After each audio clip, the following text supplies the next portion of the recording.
मीरपुर नाम के शहर में तेजस अपनी पत्नी नीरू के साथ रहता था। पति पत्नी दोनों ही नौकरी करते थे। एक दिन तेजस गांव अपनी माँ के पास फोन करता है। हेलो, प्रणाम माँ। जीते रहो माँ, तुम दादी बनने वाली हो हैं? अरे वाह, ठीक है बेटा, मैं कल ही आती हूँ। जब माँ जी शहर पहुंची तो बेटे बहू ने बहुत अच्छे से स्वागत किया। लीजिए माँ जी, चाय। अरे गर्मा गर्म पकोड़े ले आओ माँ के लिए। नीरू रसोई में गई और 2 मिनट में ही पकोड़े ले आई। जी ये लीजिए। बहू, जादू से बनाए हैं क्या? अभी तो रसोई में गई थी। यम्मी। माँ जी, शीला रसोई में पकोड़े तल रही है, मैं बस लेकर आई। हे भगवान, मेरा धर्म भ्रष्ट कर दिया तूने। अब तो गंगा जल से शुद्धिकरण करना होगा। दूसरे दिन, माँ जी मैंने नाश्ता बना दिया है, ऑफिस जा रही हूँ। पर अभी तो घर का सारा काम पड़ा है। शीला आती ही होगी, झाड़ू पोछा बर्तन कपड़े वो सब कर लेगी।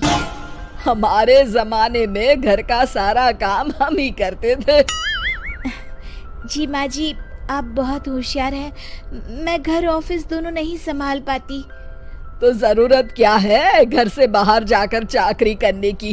वैसे भी घर का काम खुद करने से घर में बरकत आती है, समझी? पर माँ जी। पर वर कुछ नहीं, इस महीने की पगार मिले फिर ऑफिस बंद है। हाँ।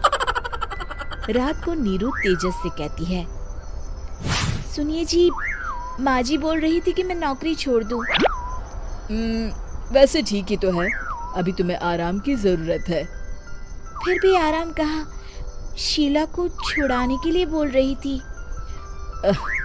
तो अब 24 घंटे में इतना काम तो कर ही सकती हो। पर जॉब पसंद है मुझे, घर पर मन नहीं लगेगा। अगले दिन जब दोनों ऑफिस के लिए निकल रहे थे, मेरी तो कोई कीमत ही नहीं है इस घर में।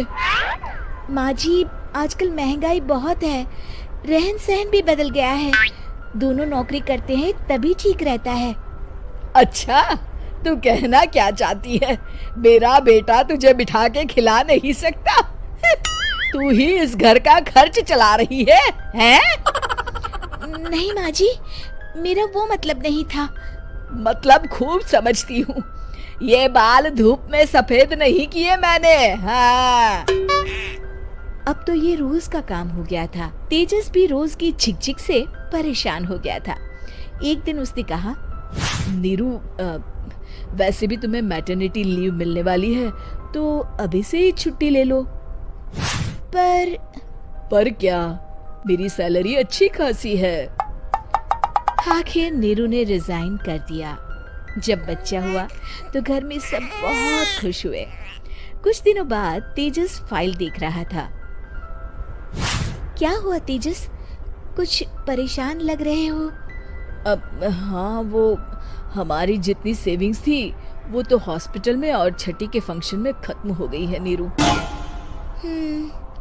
और अभी वैसे मंदी चल रही है तो मैं बोल रही थी कल मुन्ना को हेपेटाइटिस का टीका लगवाना है। नीरू, क्या पोस्टपोन नहीं कर सकते? नहीं जी, बिल्कुल नहीं। अब तेजस को समझ में आ रहा था कि उससे गलती हुई है।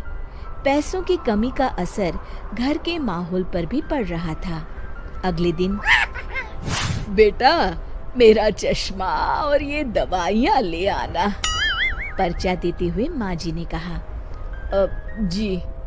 तेजस, मुन्ना के लिए दूध का डिब्बा और डायपर भी ले आना, और ये किराने के सामान की लिस्ट है, इसे भी लाना है।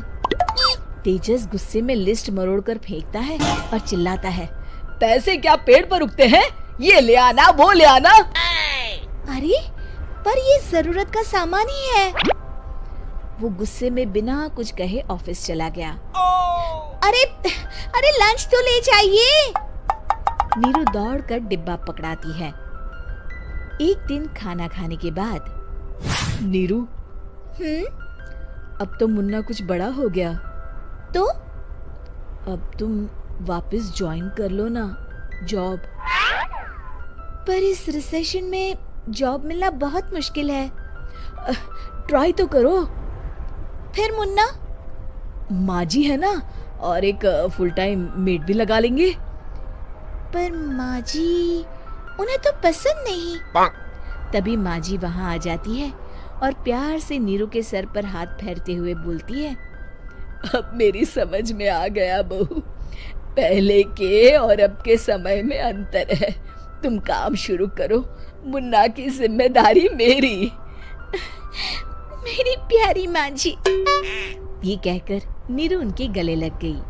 शिक्षा, परिवर्तन संसार का नियम है, हमें भी समय के साथ चलना चाहिए।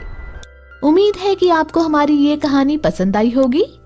कृपया हमारे चैनल को सब्सक्राइब करें और सभी अपडेट्स के लिए बेल आइकन जरूर क्लिक करें। और हाँ, वीडियो लाइक और शेयर करना मत भूलिएगा। Bye bye.